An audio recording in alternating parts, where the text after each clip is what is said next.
BPL কি মাঠে গড়াবে? Dhaka premier league cricket কি মাঠে গড়াবে?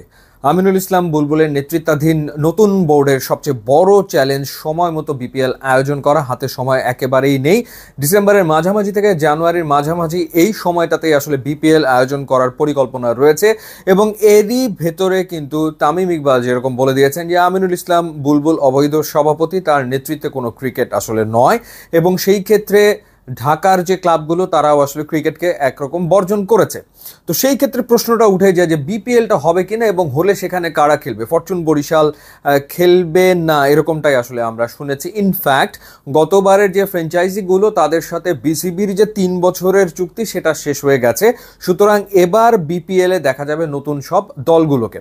রংপুর রাইডার্স তারা অংশ নেবে এবং তার সাথে নতুন কিছু দল দেখা যাবে এবং আমিনুল ইসলাম বুলবুল তিনি নিজে বিপিএল এর যে গভর্নিং কাউন্সিল সেটির চেয়ারম্যান হিসেবে রয়েছেন। এর আগেও আমরা দেখেছি যে ফারুক আহমেদ যখন বিসিবির সভাপতি নির্বাচিত হয়েছিলেন তিনি আসলে বিপিএল এর দায়িত্বটা নিজের কাছে রেখেছিলেন এবং একই সাথে ইফতেখার রহমান মিঠু যিনি একেবারে শেষ মুহূর্তে বিসিবি নির্বাচনে অংশ নিয়ে ডিরেক্টর হয়েছেন, তিনি বিপিএল এর গভর্নিং কাউন্সিলের সদস্য সচিব এবং তিনি জানিয়েছেন যে সময় মতোই বিপিএল মাঠে গড়াবে এবং সেই ক্ষেত্রে দলের সংখ্যা হয়তো বা কমে আসতে পারে 5-এ এবং 5টা দল নিয়ে বিপিএল এর নতুন আসরটা মাঠে গড়াবে এবং সেটাকে একটা নিট অ্যান্ড ক্লিন বিপিএল তারা করতে চায়। এখন সেই ক্ষেত্রে কারা অংশ নেবে এবং আর একটা প্রশ্ন হচ্ছে যে মার্কেটিং কোম্পানি আইএমজির সাথে যে চুক্তিটা বিসিবির হওয়ার কথা সেই চুক্তিটা হয়েছে কিনা এবং হলে আসন্ন বিপিএলে আইএমজি তারা আসলে কাজ করবে কিনা সেটাও একটা প্রশ্ন। এখন যে বিষয়টা জানা যাচ্ছে যে নতুন সব ফ্র্যাঞ্চাইজি আসবে এবং আগের যে দলগুলো অর্থাৎ ঢাকা, চিটাগং, এরপর রাজশাহী, তারপর রংপুর, খুলনা, সিলেট, তাদের এই ফ্র্যাঞ্চাইজিগুলো নতুন করে আবারও বিক্রি করা হবে এবং এর সাথে যোগ হচ্ছে নোয়াখালী এবং কুমিল্লা এবং ময়মনসিংহ এখন পর্যন্ত তাই। তো সেই ক্ষেত্রে যতটুকু জেনেছি যে নোয়াখালীর ফ্র্যাঞ্চাইজি বিক্রি হয়ে যাচ্ছে এটা মোটামুটিভাবে নিশ্চিত, সেই ব্যাপারে কোনো সন্দেহ আসলে নাই এবং একই সাথে ময়মনসিংহের ব্যাপারেও কোনো একটা প্রতিষ্ঠানের বেশ আগ্রহ রয়েছে, তারা ময়মনসিংহ ফ্র্যাঞ্চাইজিটা নিতে চায়। তো এবার বিসিবি যেটা করবে সেটা হচ্ছে আগামী 5 সিজনের জন্য তারা কিন্তু এই ফ্র্যাঞ্চাইজিগুলো দিয়ে দেবে।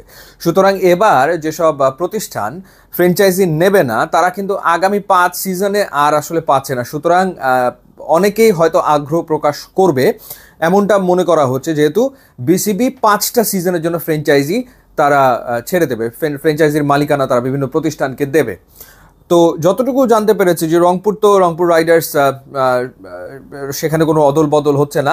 অন্যান্য ফ্র্যাঞ্চাইজিগুলোর ভেতরে চিটাগংয়ের ব্যাপারে আগ্রহ রয়েছে, সিলেটের ব্যাপারে তীব্র আগ্রহ রয়েছে দুটো প্রতিষ্ঠানের এবং নোয়াখালী ফ্র্যাঞ্চাইজি এটা নিয়ে নেবে একটা প্রতিষ্ঠান এবং ময়মনসিংহ ফ্র্যাঞ্চাইজির ব্যাপারেও আগ্রহ আসলে রয়েছে।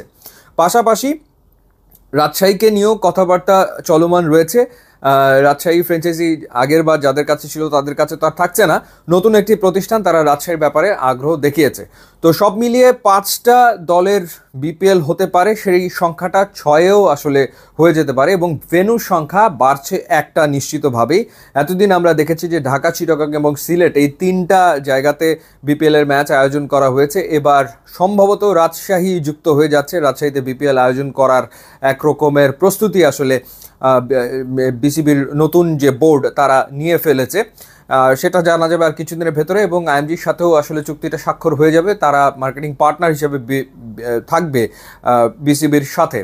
তো কোন কোন প্রতিষ্ঠান আসলে আসছে সেটা দেখার ব্যাপার এবং বিসিবির পক্ষ থেকে বলা হয়েছে বা ইফতেখার রহমান মিঠু বলেছেন যে যারা আসলে ফিনান্সিয়ালি সলভেন্ট এবং যারা সত্যিকার অর্থেই ক্রিকেটে ইনভেস্ট করতে চায় তাদেরকে অগ্রাধিকার দেওয়া হবে। আবার এখানে যে বাইরের প্রতিষ্ঠান আইএমজি যাদের সাথে বিসিবি কাজ করতে যাচ্ছে তারা চাইছে যে ফ্র্যাঞ্চাইজির ক্ষেত্রে বিদেশি কেউ যদি আগ্রহী হয়ে থাকে তারাও যেন এখানে আসে। তো সেই জায়গাটার কোনো সিদ্ধান্ত এখন পর্যন্ত হয়নি, এটা তাদের একটা চাওয়া যে বাইরের কেউ যদি ইনভেস্ট করতে চায়, বাইরের কেউ যদি ফ্র্যাঞ্চাইজি নিতে চায় সেটা যেন বিসিবির পক্ষ থেকে অ্যালাউ করা হয়, যেই ব্যাপারে এখন পর্যন্ত সিদ্ধান্ত হয়নি।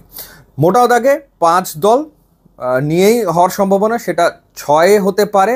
নতুন ফ্র্যাঞ্চাইজি হিসেবে নোয়াখালী এবং ময়মনসিংহ বিপিএলে অন্তর্ভুক্ত হতে যাচ্ছে সম্ভবত।